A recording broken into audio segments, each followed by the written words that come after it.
núcleos do diencéfalo, projetando-se no córtex cerebral e em todo o sistema nervoso, instaurando, assim, o processo de mediunização, consciente, semiconsciente ou inconsciente com um maior ou menor desempenho motor. Assim, ao comunicar-se, o espírito, muitas vezes, sequer tendo consciência do que ocorre com apoio nos recursos neurofisiológicos propiciados pelo organismo mediúnico, em combinação com os oferecidos pela atividade endócrina, mobiliza delicado conjunto de estruturas e funções, variável de acordo com o tipo de fenômeno. Certamente, o futuro nos alcançará maior conhecimento a respeito. 14. Ectoplasmia. As ocorrências ectoplásmicas resultam da aptidão do médium de liberar ectoplasma. Kardec catalogava-as como fenômenos de efeitos físicos, e o médium com aptidão para produzi-los, como médium de efeitos físicos.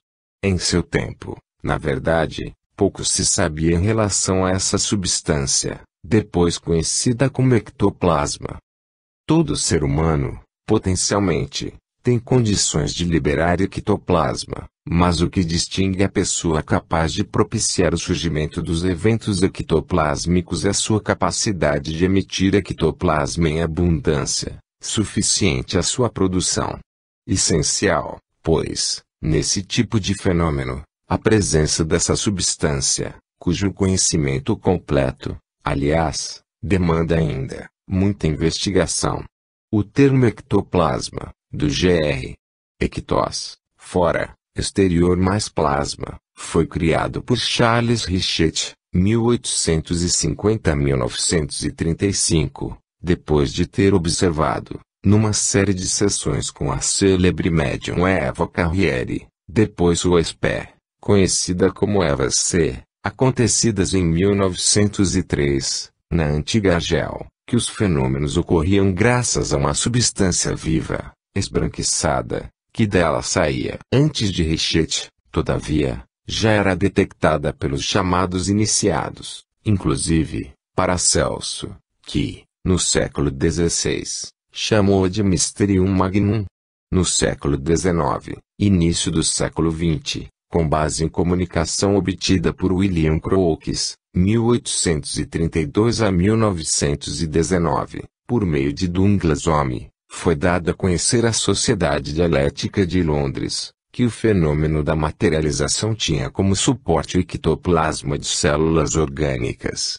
Em biologia, como se sabe, o vocábulo designa a parte da substância citoplásmica, mais proximamente ligada à membrana plásmica, ou seja, a película externa do citoplasma.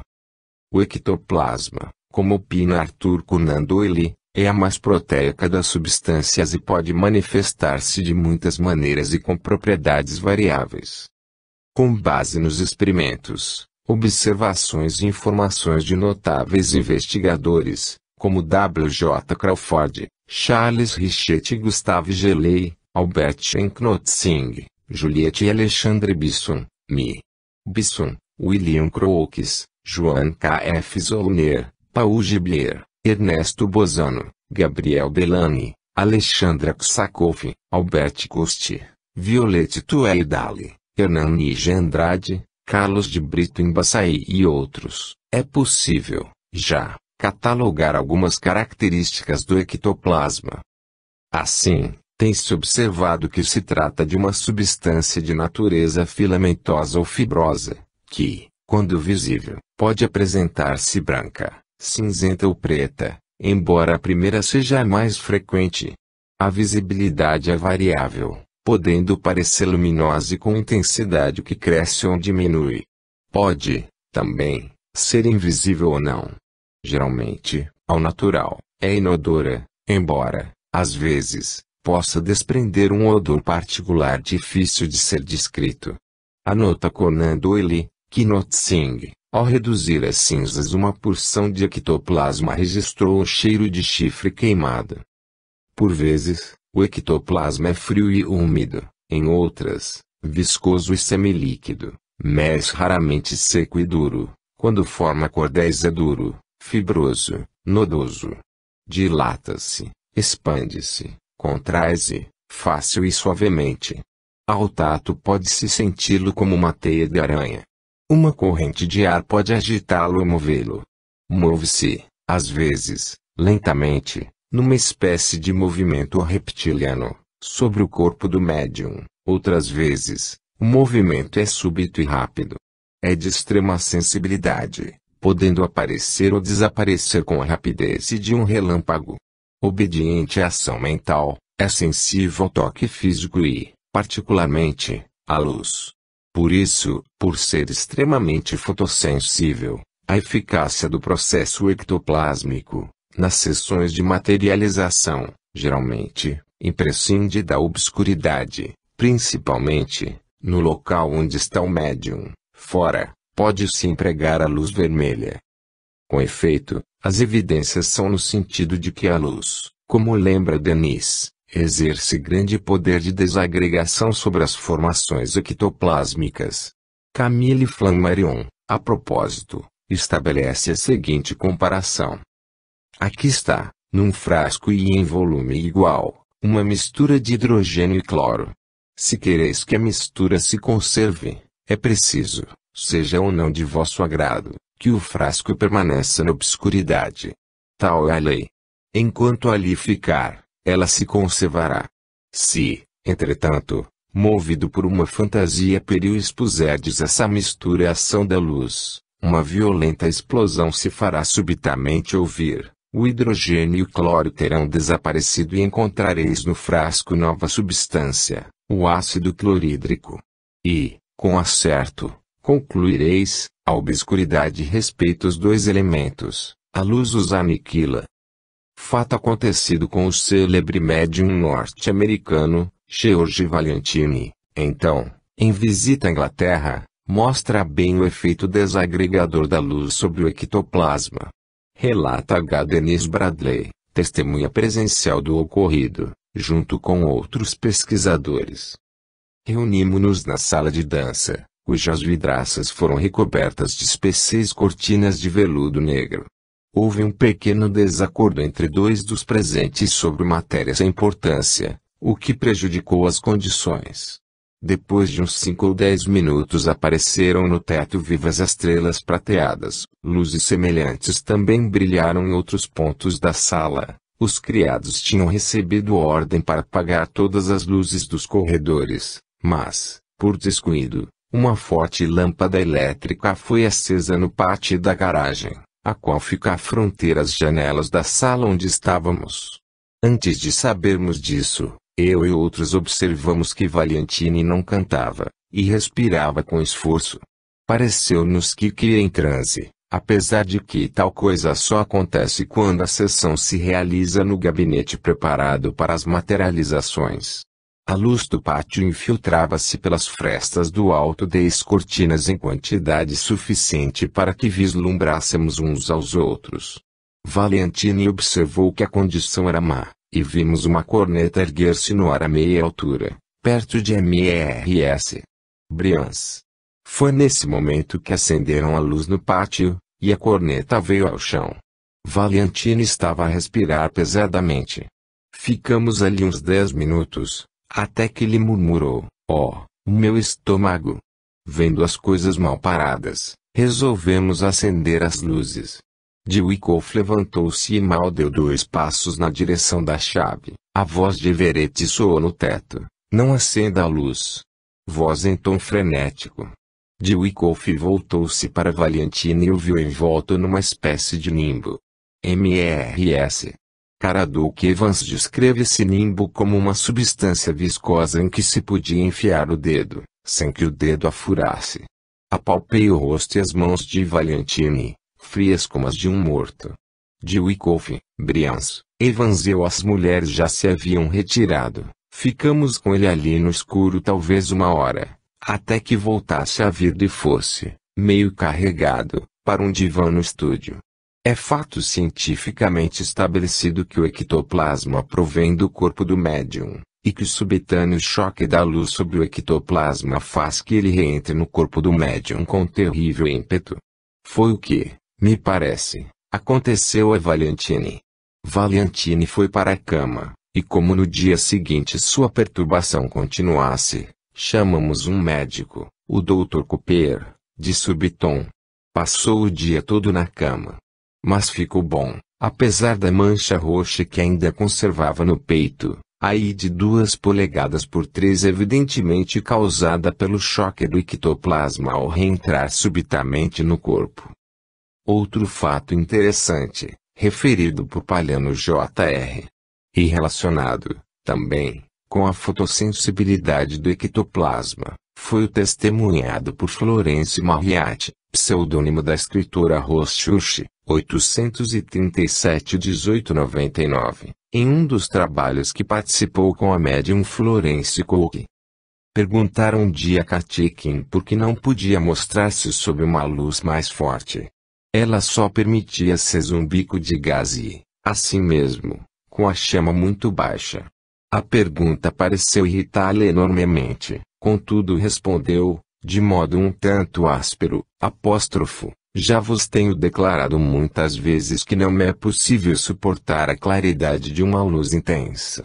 Não sei por que me é isso impossível, entretanto, se duvidais de minhas palavras, acendei todas as luzes e vereis o que acontecerá. Previno-vos, porém, não mais poderei reaparecer diante de vós. Escolhei. As pessoas presentes se consultaram entre si e decidiram tentar a experiência para verem o que sucederia. Queríamos tirar definitivamente a limpo a questão e saber se uma iluminação mais forte embaraçaria o fenômeno de materialização.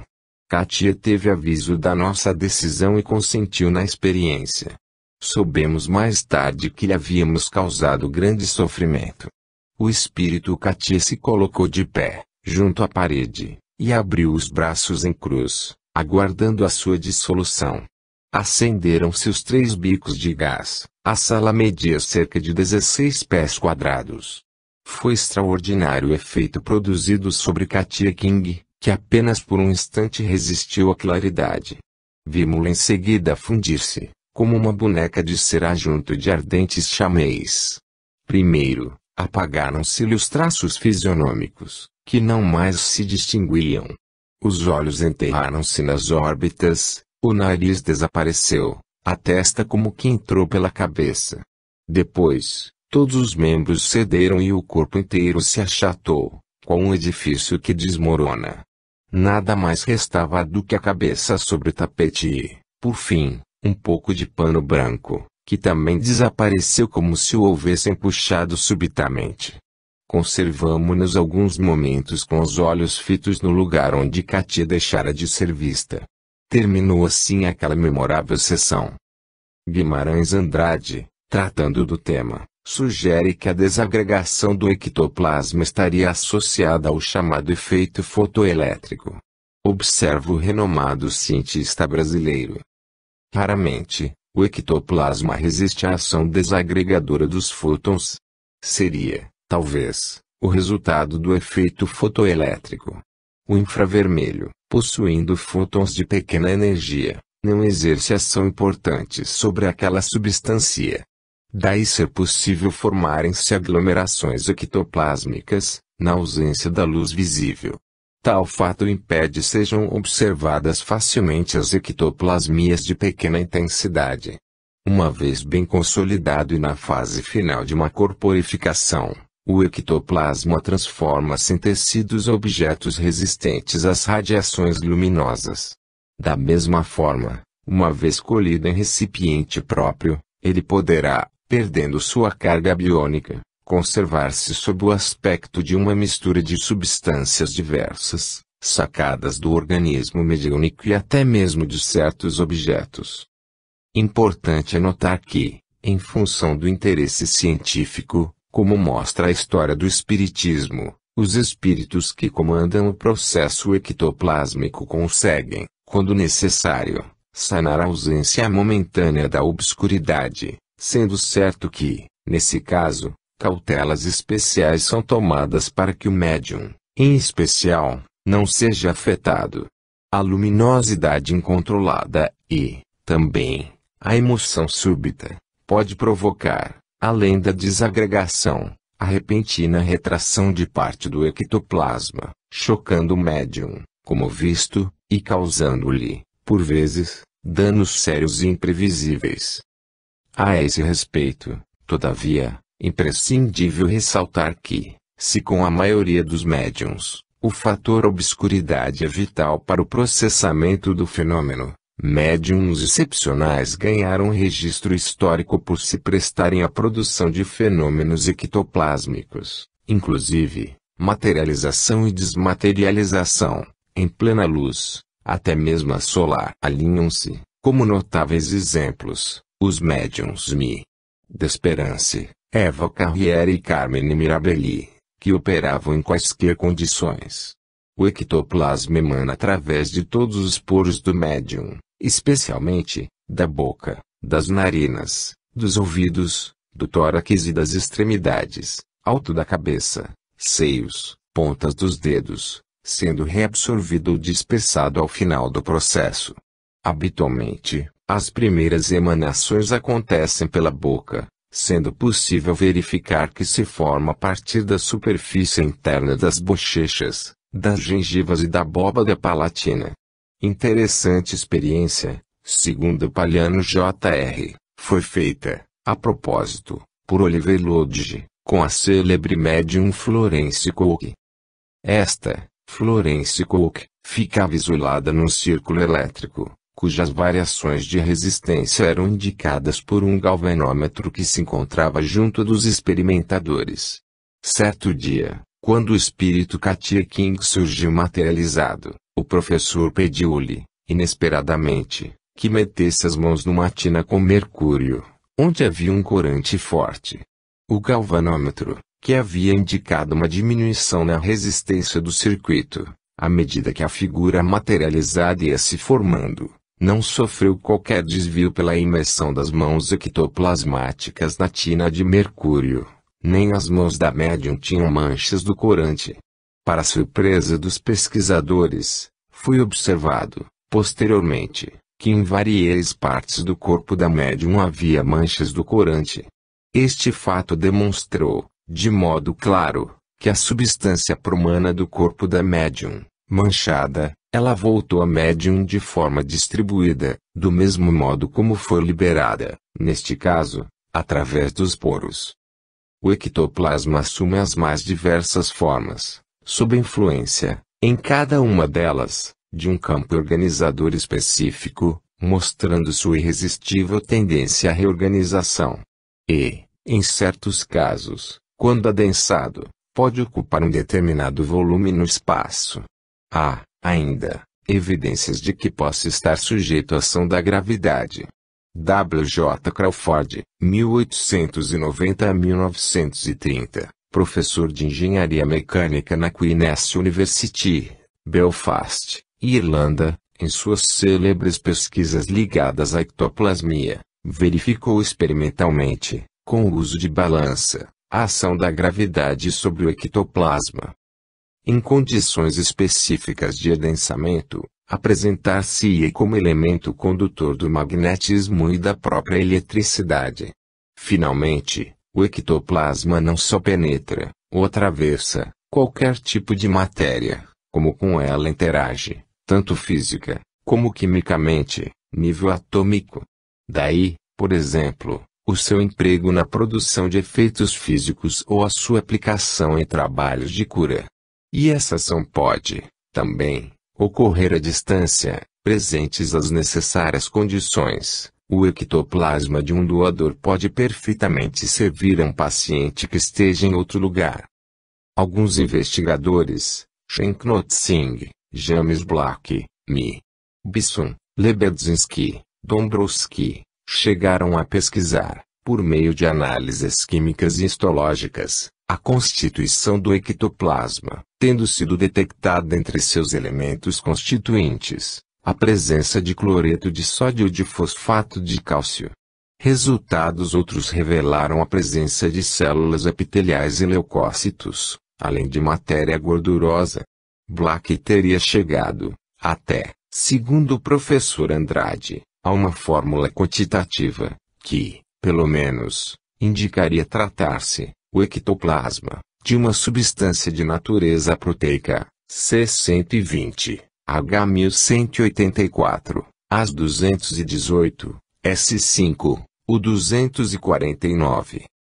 Assinala, a propósito, Carlos de Brito Embassaí que, ao descobrirem na célula viva, uma formação em torno do protoplasma, que denominaram ectoplasma, os biólogos chegaram a verificar que não tinha consistência material, nele encontrando, todavia, elementos como oxigênio, nitrogênio, carbono, potássio, além de vestígios de cloro e sódio, comparecendo muito difícil seu estudo, porque, não se identificando, propriamente, com o protoplasma celular mostrava característica estranha e desconhecida.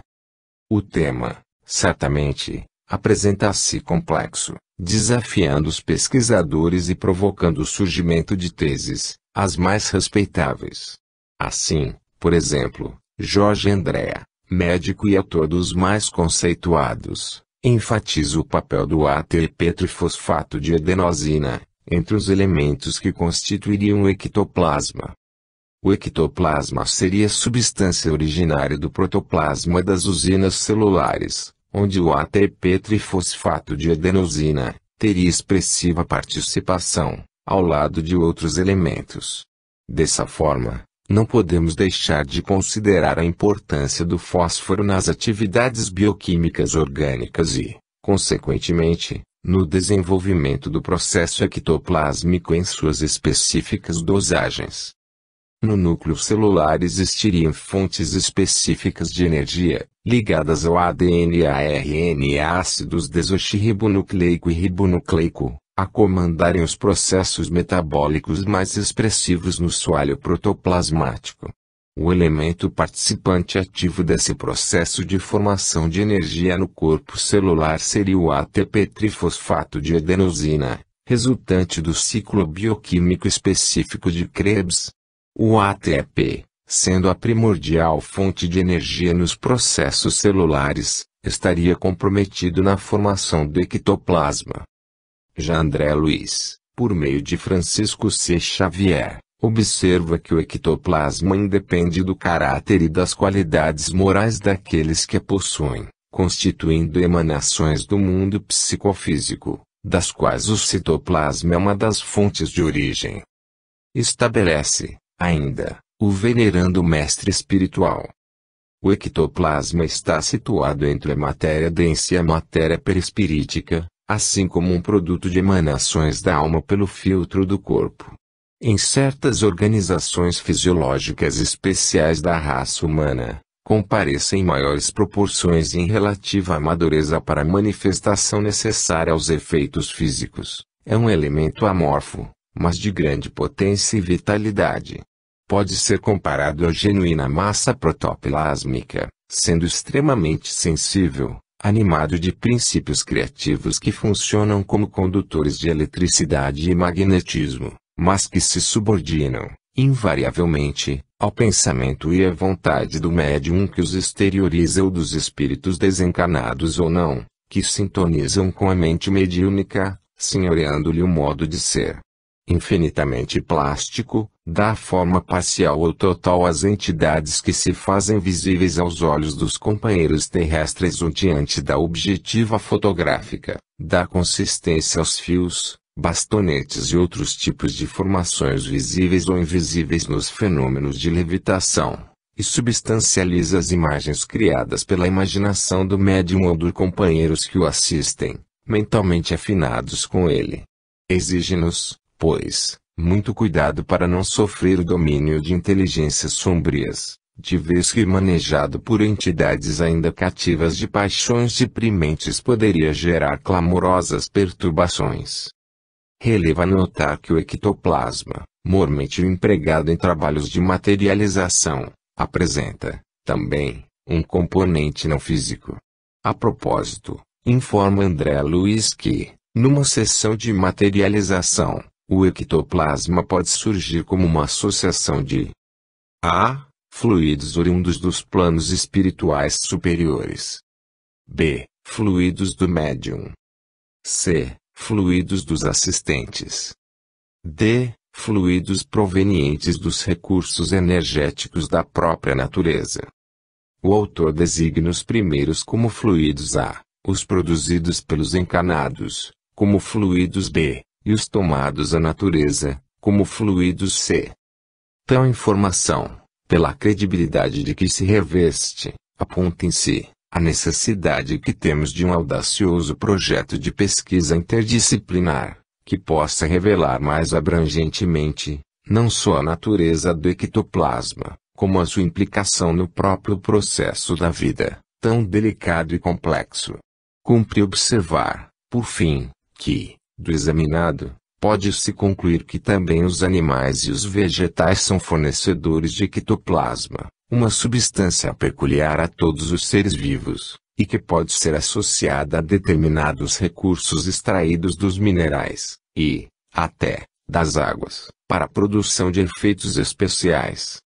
As ocorrências ectoplásmicas compõem, hoje, um quadro bem significativo. Trata-se, evidentemente, de fenômenos que, por sua complexidade, atraem uma análise particular de cada tipo, o que acontece nos capítulos do que se seguem. Eventos ectoplásmicos. 15. Tipologia. Comunicação do espírito por meio de pancadas, a expressarem, por convenção, letras e palavras. É a linguagem das pancadas, segundo Kardec. O fenômeno da tipologia, do Gr. Tipto, eu bato mais logia, estudo, discurso, linguagem, marca momento importante na história do espiritismo, pois foi o primeiro a atrair a atenção de pesquisadores e autoridades, que, depois de investigá-los, atestaram sua indiscutível realidade. De fato, no início do ano de 1848, em Edesville, um lugarejo perto de Rochester, condado de Wayne, no estado de Nova York, na casa da família Fox, começaram a ser ouvidos, durante a noite, estranhos ruídos de arranhadura, de arrastar de móveis e batidas, entre outros, inquietando o casal Fox e despertando a curiosidade de suas filhas, as meninas Katy e Margaret, e a jovem Leah. Tais ruídos, aliás, já teriam sido registrados pela família Wickman, moradores anteriores, em 1844. Em março daquele ano, intensificaram-se os ruídos que passaram a ser ouvidos em toda a casa, tornando-se, os sons, por vezes, tão vibrantes que as camas tremiam e se moviam, alarmando a família, que já não conseguia dormir, uma vez que esses ruídos só apareciam à noite. Finalmente, na noite de 31 de março, houve uma explosão inexplicável de sons muito altos e continuados. Em meio à intranquilidade geral, a jovem Catalina Fox, resolveu, de repente, desafiar a força invisível a responder aos sons que ela produzia com os dedos. O pedido foi prontamente atendido e cada solicitação de Katy era respondida com uma batida, estabelecendo-se, assim, um contato telegráfico entre a jovem e o comunicante espiritual, assinalando, em sua singeleza, o início de um novo tempo para a humanidade. Foi nessa noite, escreve Conan Doyle, que um dos grandes pontos da evolução psíquica foi alcançado, aquele quarto rústico, com aquela gente ansiosa, expectante, com os rostos alterados, num círculo iluminado por velas e suas grandes sombras se projetando nos cantos, bem podia ser assunto para um grande quadro histórico. Por sua importância, merece transcrição o valioso depoimento da Sra. Fox, sobre essas ocorrências. Na noite de sexta-feira, 31 de março de 1848, resolvemos ir para a cama um pouco mais cedo e não nos deixamos perturbar pelos barulhos. Íamos ter uma noite de repouso. Meu marido, que aqui estava em todas as ocasiões, ouviu os ruídos e ajudou a pesquisa. Naquela noite fomos cedo para a cama, apenas escurecera. Achava-me tão quebrado e com falta de repouso, que quase me sentia doente. Meu marido não tinha ido para a cama quando ouvimos o primeiro ruído naquela noite. Eu apenas havia me deitado. A coisa começou como de costume. Eu o distinguia de quaisquer outros ruídos jamais ouvidos. As meninas, que dormiam em outra cama no quarto, ouviram as batidas e procuraram fazer ruídos semelhantes, estalando os dedos. Minha filha menor, Katy, disse, batendo palmas: Senhor Pé Rachado, faço o que eu faço. Imediatamente seguiu-se o som, com o mesmo número de palmadas. Quando ela parou, o som logo parou. Então Margarete disse brincando: agora faça exatamente como eu. Conte 1, 2, 3, 4 e bateu palmas. Então os ruídos se produziram como antes. Ela teve medo de repetir o ensaio. Então Katy disse, na sua simplicidade infantil: ó, mamãe, eu já sei o que é. Amanhã é 1º de abril e alguém quer nos pregar uma mentira.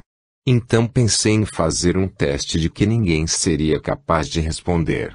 Pedi que fossem indicadas as idades de meus filhos, sucessivamente.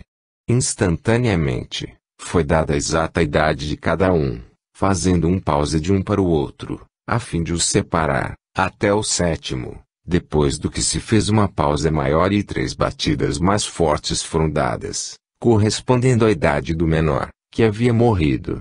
Então perguntei: é um ser humano que me responde tão corretamente? Não houve resposta. Perguntei: é um espírito? Se for, dê 2 batidas. 2 batidas foram ouvidas assim que fiz o pedido.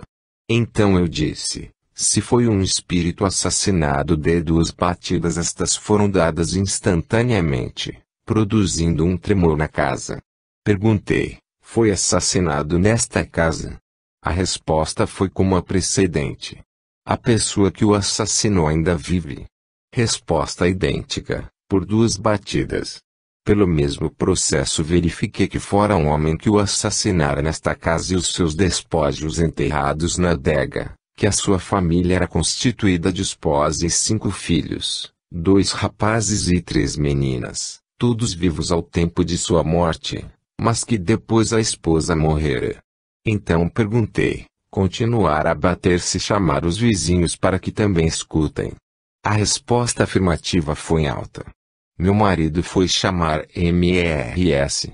Redfield, nossa vizinha mais próxima. É uma senhora muito delicada. As meninas estavam sentadas na cama, unidas uma à outra e tremendo de medo. Penso que estava tão calma como estou agora. Mrs. Redfield veio imediatamente. Seriam cerca de 7h30, pensando que faria rir as meninas. Mas quando as viu pálidas de terror e quase sem fala, admirou-se e pensou que havia algo mais sério do que esperava. Fiz algumas perguntas por ela e as respostas foram como antes. Deram-lhe a idade exata. Então ela chamou o marido e as mesmas perguntas foram feitas e respondidas. Então, Mrs. Redfield chamou Mr. Distler e a esposa, e várias outras pessoas. Depois, Mr. Distler chamou o casal e o casal Joel. Mr. Distler fez muitas perguntas e obteve as respostas. Em seguida, indiquei vários vizinhos nos quais pude pensar, e perguntei se havia sido morto por um deles, mas não tive resposta. Após isso, Mr. Distler fez perguntas e obteve as respostas. Foi assassinado? Resposta afirmativa. Seu assassino pode ser levado ao tribunal? Nenhuma resposta. Pode ser punido pela lei? Nenhuma resposta. O seguir, disse, se seu assassino não pode ser punido pela lei, dê sinais. As batidas foram ouvidas claramente. Pelo mesmo processo, Mr. Distler verificou que ele tinha sido assassinado no quarto de leste, há 5 anos passados, e que o assassínio fora cometido, à meia-noite de uma terça-feira, por Mr., que fora morto com um golpe de faca de açougueiro na garganta, que o corpo tinha sido levado para a adega, que só na noite seguinte é que havia sido enterrado, tinha passado pela despensa, descido a escada, e enterrado a 10 pés abaixo do solo. Também fora constatado que o móvel fora o dinheiro. Qual a quantia? $100. Nenhuma resposta. 200. 300. Etc. Quando mencionou $500, as batidas confirmaram. Foram chamados muitos dos vizinhos que estavam pescando no ribeirão. Estes ouviram as mesmas perguntas e respostas. Alguns permaneceram em casa naquela noite. Eu e as meninas saímos. Meu marido ficou toda a noite com Mr. Rebelde. No sábado seguinte a casa ficou superlotada. Durante o dia não se ouviram os sons, mas ao anoitecer recomeçaram. Dizia que mais de 300 pessoas achavam-se presentes. No domingo pela manhã os ruídos foram ouvidos o dia inteiro por todos quantos se achavam em casa.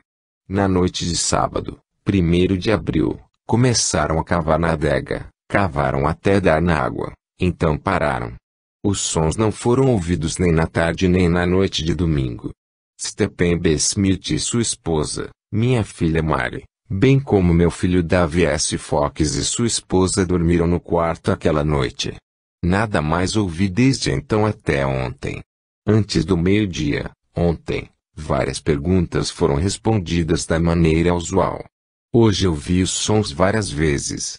Não acredito em casas assombradas nem em aparições sobrenaturais. Lamento que tenha havido tanta curiosidade neste caso.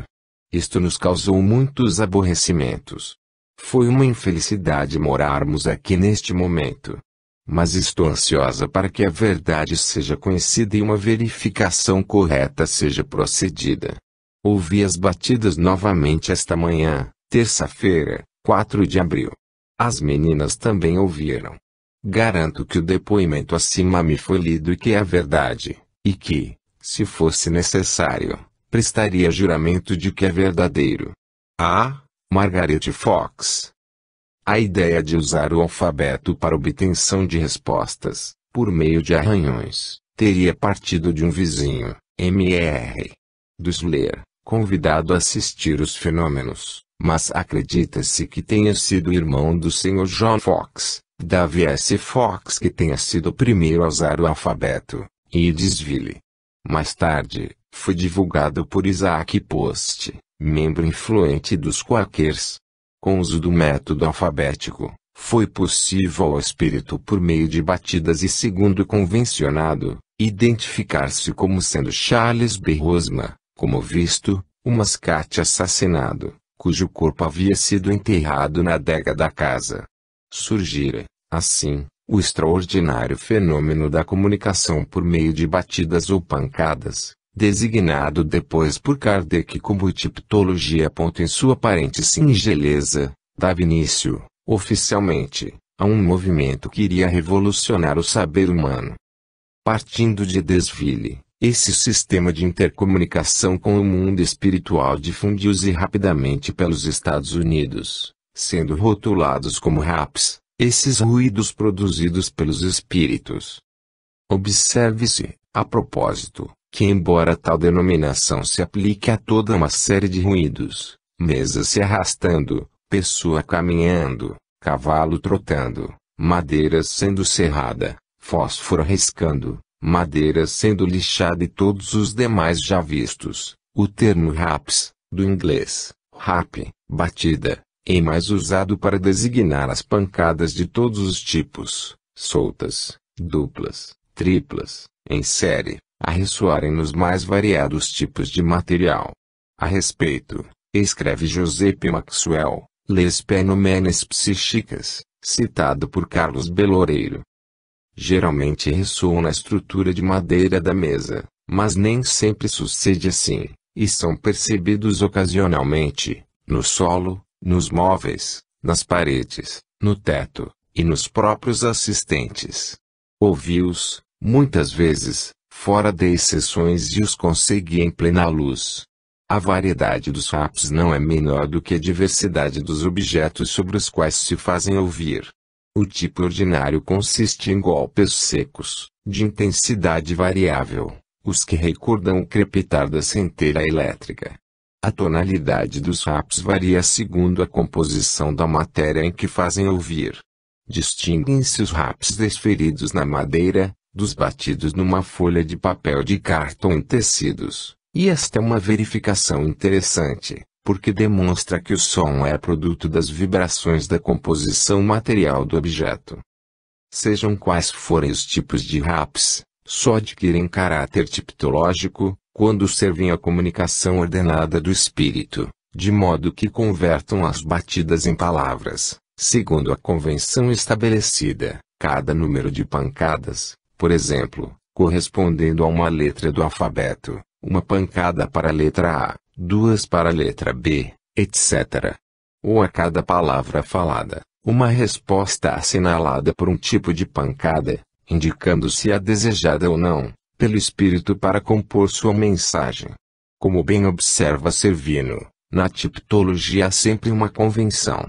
Uma série de raps não chega a ser tipologia, embora pelo seu caráter, oportunidade e localização possam ter um significado sematológico. Em fins de 1850, por indicação dos próprios espíritos, passou-se a adotar uma nova maneira de comunicação, por meio de uma pequena mesa, sobre a qual se punham as mãos. Ao recitar-se o alfabeto, a mesa levantava um dos pés, dando uma pancada a cada vez que uma letra do alfabeto era pronunciada e que servisse ao espírito para a formação da palavra que desejava. Embora lento, esse processo produziu excelentes resultados. Há que notar, observa a notável pesquisadora e escritora, Emardine Gibritain, que a mesa não se limitava a levantar-se sobre um pé para responder às perguntas que se faziam, movia-se em todos os sentidos, girava sob os dedos dos experimentadores, às vezes se elevava no ar, sem que descobrissem as forças que a tinham suspendido. Esse novo método, das mesas girantes, conhecidas, em seu início, como mesas falantes e mesas dançantes, chamou ainda mais a atenção do público americano, atraindo grande número de cientistas, de Harvard e de outras universidades, membros eminentes do Congresso americano, escritores, poetas, religiosos, pesquisadores de diversas áreas, periodistas, a todos convencendo e convertendo opositores em adeptos. Zelson Twill, a propósito, narra um desses casos, a conversão de um célebre juiz da Suprema Corte de Nova York, John Edmonds, que, depois, se tornou um dos maiores divulgadores das novas ideias. Em janeiro de 1851, o jurista John Worth Edmonds, ex-senador, ex-juiz do Supremo Tribunal de Nova York, um dos homens mais respeitados nos Estados Unidos, começou suas investigações no campo da fenomenologia espiritualista, e eis a narração de um fato que lhe foi dado presenciar a 23 de abril do mesmo ano. Fiz parte de um grupo de 9 pessoas e nos assentamos em torno de uma mesa colocada no meio do quarto, sobre a qual se achava um lampião aceso. Um outro lampião permanecia em cima da lareira. Dentro em pouco a mesa foi levada pelo menos a um pé do soalho, e sacudida para frente e para trás, com largo desembaraço. Alguns de nós tentamos retê-la, empregando toda a força de que dispunhamos, mas em vão. Afastamo-nos todos para longe da mesa, e, à luz dos 2 lampiões, vimos este pesado móvel de acaju suspenso no ar. Tomei a resolução de prosseguir essas investigações, decidido a esclarecer o público, pois pensava que tudo não passasse de ilusão. Minhas pesquisas, porém, me conduziram a um resultado totalmente oposto. A divulgação dessas experiências com as mesas e, a seguir, a conversão do juiz Edmonds, materialista que sempre rira da crença nos espíritos, que sempre escarnecera de quem quer que fosse que acreditasse manter relações com o mundo espiritual, pasmaram a todos os norte-americanos, aumentando ainda mais o interesse pelas manifestações inteligentes ultratumulares. A tipologia e as mesas girantes deram surgimento ao que foi chamado de moderno espiritualismo, sucedido, mais tarde, com Kardec, pelo espiritismo. Depois dos Estados Unidos, foram o Canadá e o México, pela proximidade, a tomarem conhecimento desses fatos. Em 1852, chegaram à Escócia e, logo depois, por intermédio da médium norte-americana Sra. Aden, à Inglaterra, atraindo também a atenção de todas as classes. Da Inglaterra, os fenômenos passaram a ser conhecidos na França, Alemanha e, mais tarde, em toda a Europa. Entre mentes, por iniciativa dos espíritos, novos processos de comunicação começaram a surgir, por meio da mediunização direta. A princípio, os médiuns, sob a ação dos espíritos, apontavam diretamente as letras dispostas em círculo, substituindo o processo tipológico por meio da mesa girante, por uma indicação mais direta das letras, acelerando, assim, significativamente, a formação das palavras. 16. Sematologia. Modo de comunicação dos espíritos por meio de sinais. É a linguagem dos sinais, na definição de Kardec. Geralmente, as manifestações sematológicas acompanham os fenômenos tipológicos, principalmente quando a comunicação mediúnica acontece por meio das mesas girantes. Kardec faz uma interessante descrição do que ocorre nesse tipo de processo. É de notar-se que, quando se emprega esse meio, tipologia, o espírito usa também de uma espécie de mímica, exprime a natureza dos sentimentos que o animam, a violência, pela brusquidão dos movimentos, a cólera e a impaciência, batendo repetidamente fortes pancadas, como uma pessoa que bate arrebatadamente com os pés, chegando, às vezes, a atirar ao chão a mesa.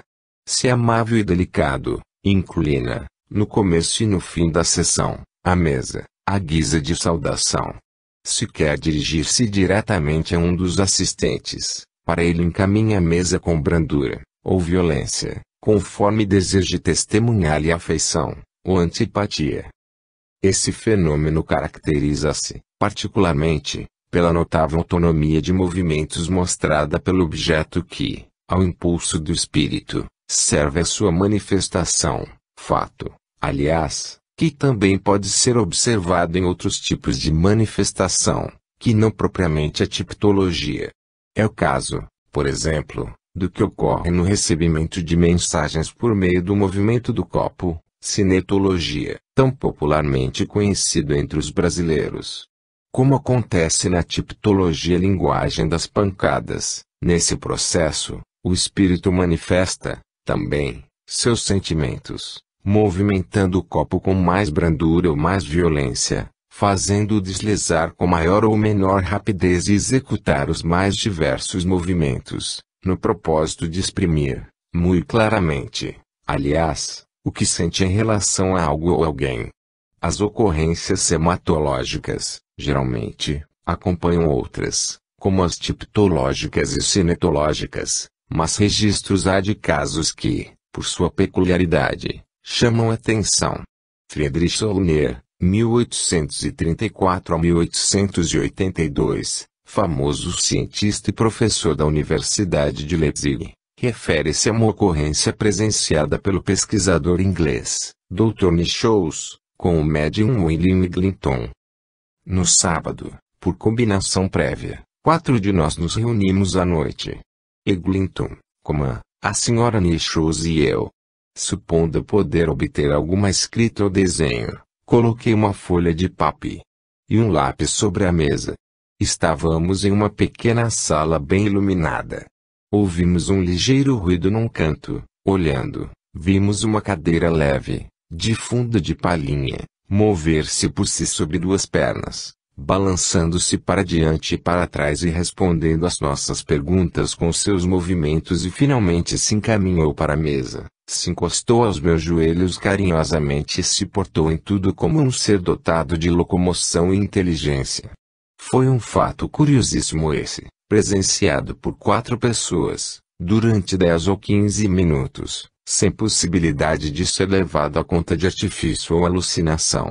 Examinei a cadeira cuidadosamente, embora fosse isso desnecessário, pois não pode haver mecanismo possível que em tais circunstâncias pudesse traduzir o fenômeno. Em seguida abaixamos o gás por alguns minutos, durante os quais ouvimos, por determinado tempo, o ruído de um lápis e quando demos força à luz, achamos na folha de papel traçado o retrato de um amigo falecido e uma carta com várias páginas, com a letra de uma querida filha nossa, cujo espírito muitas vezes nos visita. Fenômenos como esses, de abundante registro nos anais espíritas, servem, sem dúvida, à plena comprovação da imortalidade do espírito. 17. Cinetologia. Processo de comunicação, formando palavras e números através de sucessivos deslocamentos em direção a letras e algarismos, dispostos em círculo, ou não. A cinetologia, do Gr. Kinetos, que se move, diferencia-se da tipologia pelo instrumento e forma de comunicação do espírito, pois, como visto, a manifestação tipológica verifica-se tipicamente através de pancadas, o que não ocorre no fenômeno cinetológico. Exemplo mais comum é a famosa experiência do copo, muito conhecida na Europa e no Brasil, deslizando, emborcado, sobre a superfície de uma mesa indicando as letras dispostas em círculo, que formarão as palavras. Naturalmente, o impulso e a direção imprimida ao objeto são dados pelo espírito comunicante servindo-se do ectoplasma liberado pelos operadores, geralmente, 2 ou 3, que acompanham os movimentos do copo, com os dedos nele levemente postos, e também, dos recursos gerados pelos circunstantes. Às vezes, basta, apenas, um operador, médium de efeitos físicos com as necessárias condições. A cinetologia, como a tipologia, constitui, na verdade, um método primário de comunicação mediúnica, que conta, quase sempre, com a participação de espíritos familiares ao grupo, servindo, entretanto, a contínua demonstração da ação dos desencarnados junto a nós, com vista ao nosso despertamento para a realidade além-túmulo. A propósito, Luciano de Almeida e Hermínio Miranda relatam um interessante episódio protagonizado pelo célebre jurista e tribuno brasileiro, Rui Barbosa. Achava-se Rui numa estação de águas, em Minas Gerais, e já se recolhera ao leito, quando um grupo de senhoras e moças lembraram-se de propor uma experiência com o copo em uma das formas rudimentares de comunicação mediúnica. Formou-se o círculo, com o alfabeto disposto à volta da mesa e o copo ao centro.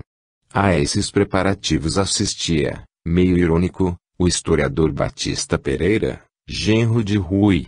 Ataliba Nogueira, devido à sua posição religiosa, reprova a brincadeira. De repente, porém, Batista Pereira, de pé, observa que o copo denotava alguma inquietação em pouco, entrou a indicar as letras, que alguém foi anotando, sem saber ainda ao certo o que sairia dali.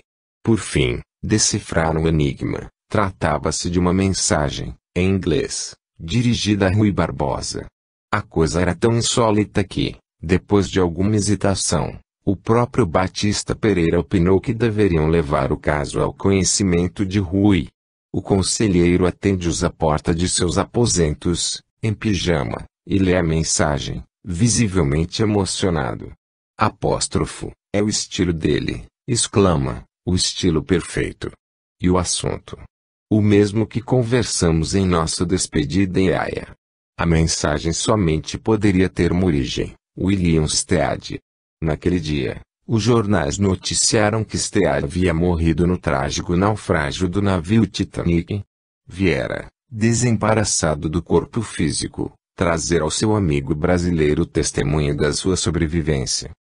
Ressalte-se que os resultados desse tipo de comunicação, como nos demais, depende da condição espiritual dos presentes e não está livre de interferências perturbadoras, podendo ocorrer, como às vezes acontece, que o objeto, copo, seja atirado ao chão, ou até coisa pior, mostrando que todo trabalho mediúnico, por mais simples que possa parecer, requisita seriedade, humildade, compenetração, ingredientes imprescindíveis à obtenção de resultados superiores. Interessante observar que, como acontece com o fenômeno das mesas girantes. No caso do copo, este, também, com movimentos bem indicativos, inclusive, girando sobre si mesmo, serve à demonstração da vontade das dúvidas do comunicante, através de sinais claros e indubitáveis, sematologia. A história do mediunismo registra outros meios de comunicação cinetológica, entre eles, um tipo de mesa diferente das que eram comumente usadas, pequenas, leves e com tripé, citada por Kardec como mesa Girardini, em atenção à senhora Emilia Girardini que dela fazia uso, e, também, o ouija, um pequeno ponteiro móvel que serve à contínua indicação das letras e algarismos. A mesa Girardini é assim descrita pelo codificador.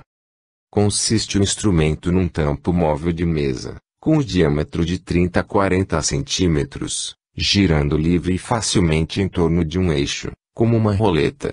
Sobre sua superfície e acompanhando-lhe a circunferência, se acham traçados, como sobre um quadrante, as letras do alfabeto, os algarismos e as palavras sim e não.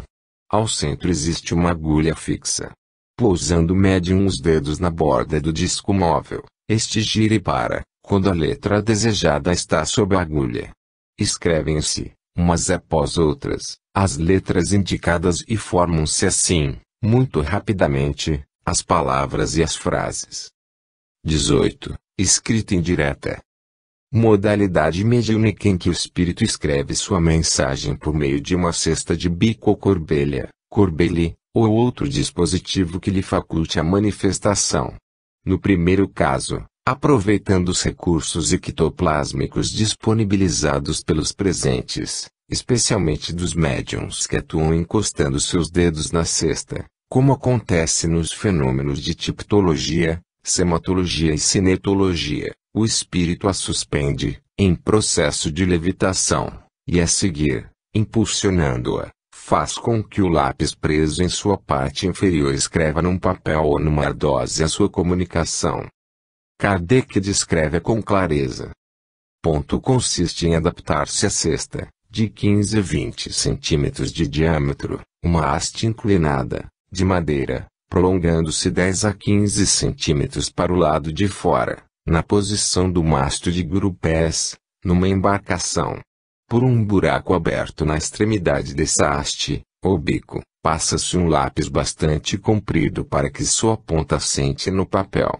Pondo o médium os dedos na borda da cesta, o aparelho todo se agita e o lápis escreve, com as palavras separadas e as linhas sucedendo-se paralelas, como na escrita comum, por poder o médium levar facilmente o lápis de uma linha a outra. Obtém-se assim dissertações de muitas páginas, tão rapidamente como se escrevesse com a mão. Observa, a seguir. Ainda por outros sinais inequívocos se manifesta a miúde a inteligência que atua. Chegando ao fim da página, o lápis faz espontaneamente um movimento para virar o papel. Se ele quer se reportar a uma passagem já escrita, na mesma página, ou noutra, procura com a ponta do lápis, como qualquer pessoa o faria com a ponta do dedo, e sublinha-a. Se, enfim, o espírito quer dirigir-se a alguém, a extremidade da haste de madeira se dirige para esse alguém. Por abreviar, exprimem-se frequentemente as palavras sim e não, pelos sinais de afirmação e negação que fazemos com a cabeça.